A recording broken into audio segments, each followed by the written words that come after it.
kegiatan kita sebagaimana mestinya. Di sini kami akan mempresentasikan makalah kami yang berjudul Revolusi Industri 4.0 yang akan dibacakan oleh pemateri pertama Elsa Diana. Saya persilakan. Baik, bismillahirrahmanirrahim. Assalamualaikum warahmatullahi wabarakatuh. Waalaikumsalam warahmatullahi wabarakatuh. Di sini saya akan memaparkan materi dari kelompok saya yang dimana berjudul Revolusi Industri 4.0. Nah, berbicara mengenai Revolusi Industri 4.0 adalah perubahan tren di bidang industri yang dimana juga disebut dengan istilah Cyber Physical System, yang merupakan penggabungan atau kolaborasi antara teknologi otomatisasi. Baik, materi selanjutnya akan dibacakan oleh pemateri kedua. Kepada pemateri kedua sesuatu.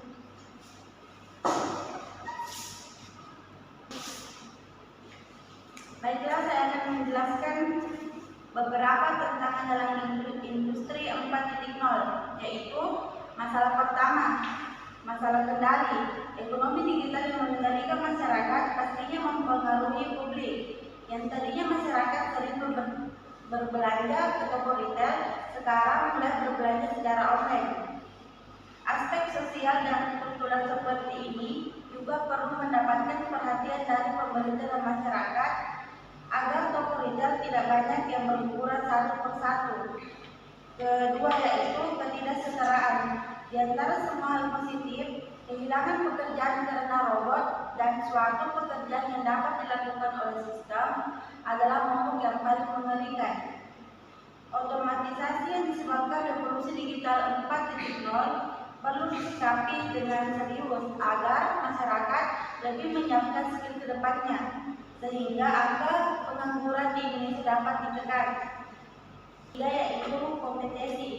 Kompetensi yang tidak sehat patut diwaspadai. Contoh, bila ada satu platform yang melakukan monopoli, dikhawatirkan akan tidak adanya check and list. Bila satu platform terlalu mendominasi, maka pengguna tidak dapat memilih layanan yang paling cocok untuk mereka. Sebagai tambahan, guna menghadapi revolusi industri 4.0, sektor industri nasional perlu banyak pembenahan terutama dalam aspek teknologi. Sebab penguasaan teknologi menjadi kunci utama untuk menentukan daya saing Indonesia di era industri 4.0.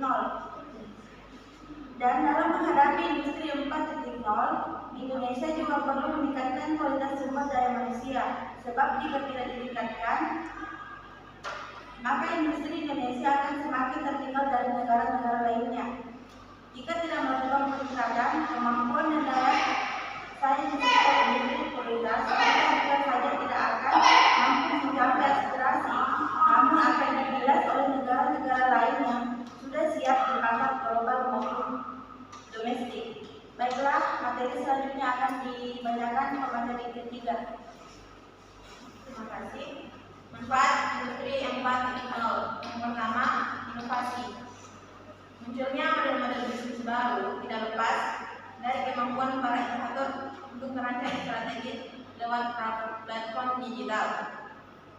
Merancang strategi di Indonesia sendiri, inovasi digital yang terjadi tidak hanya di dunia digital, tapi juga di bidang pendidikan, catering, kesehatan, bahkan di dunia hukum. Semakin banyak orang yang berpartisipasi, maka akan timbul persaingan sehat yang berdasarkan inovasi sehingga memberikan nilai tambah bagi masyarakat. Yang kedua, inklusivitas. Lewat platform digital, segala macam layanan dapat dengan mudah menjangkau banyak orang di berbagai daerah. Hasilnya terjadi inklusivitas yang menguntungkan orang-orang yang bertempat tinggal jauh dari daerah metropolitan, sehingga mereka turut menikmati layanan digital. Yang ketiga, efisiensi. Tentu dengan perkembangan inovasi platform digital, otomatis akan ada efisiensi, baik dari segi manufaktur maupun pemasaran. Hal ini tentunya memerlukan kecerdasan dari bisnis untuk mengoptimalkan strategi mereka di dunia digital. Selanjutnya akan dilanjutkan oleh pemateri keempat. Silakan.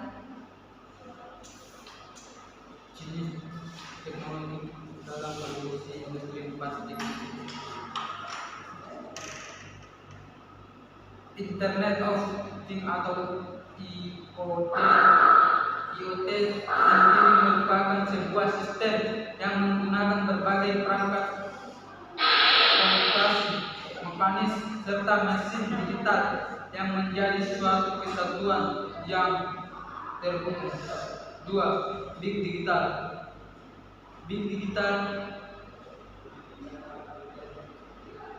data sendiri telah digunakan pada banyak bisnis dan dapat membantu sebuah perusahaan menemukan arah bisnisnya.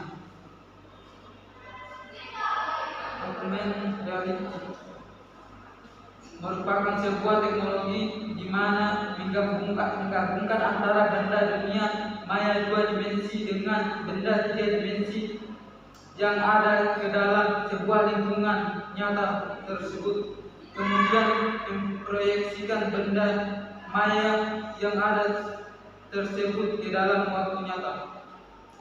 Cybersecurity, teknologi yang keempat dalam pengembangan yang terjadi di revolusi industri 4.0 adalah cybersecurity, yang merupakan sebuah bentuk upaya untuk melindungi segala informasi yang dimiliki dari adanya cyber attack. 5. Artificial Intelligence atau AL. Fungsi utama dari adanya artificial intelligence adalah kemampuannya yang dapat digunakan untuk mempelajari data yang diterima secara berkesinambungan.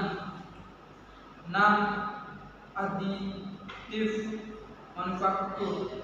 Teknologi yang keenam adalah pengembangan yang terjadi di revolusi industri 4.0 adalah additive manufaktur, yang merupakan sebuah terobosan baru yang ada di bidang industri. Simulation, teknologi yang ketujuh dalam pengembangannya yang terjadi di revolusi industri 4.0 adalah simulation, yang merupakan bentuk perwakilan dari operasi waktu ke waktu.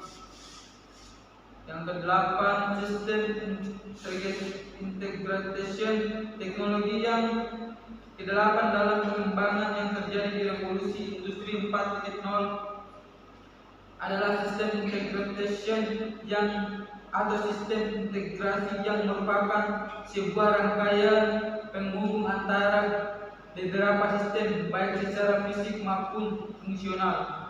Yang ke-9 adalah cloud computing, yaitu teknologi yang ke-9 dalam pengembangan yang terjadi di revolusi industri 4.0 adalah cloud computing, yang merupakan sebuah teknologi yang menjadikan internet saat ini sebagai pusat pengolahan data maupun aplikasi. Selanjutnya akan dibacakan oleh rekan saya. Baiklah, selanjutnya saya akan menjelaskan tentang dampak positif revolusi industri 4.0. Yang pertama, kemudahan dalam mengakses informasi dikarenakan dapat menggunakan gadget maupun teknologi lainnya. Yang kedua, efektivitas dalam bidang produksi dengan mengganti tenaga manusia yang ada dan menggantinya dengan teknologi mesin. Yang ketiga, dapat meningkatkan pendapatan nasional karena dapat memproduksi barang dalam waktu yang relatif singkat dengan kualitas yang baik. Yang keempat, peningkatan peluang kerja bagi tenaga ahli. Hal ini dikarenakan walaupun menggunakan mesin, tapi tetap saja akan membutuhkan tenaga ahli, yaitu tenaga manusia untuk menggerakkannya. Baiklah, selanjutnya akan dijelaskan oleh rekan saya.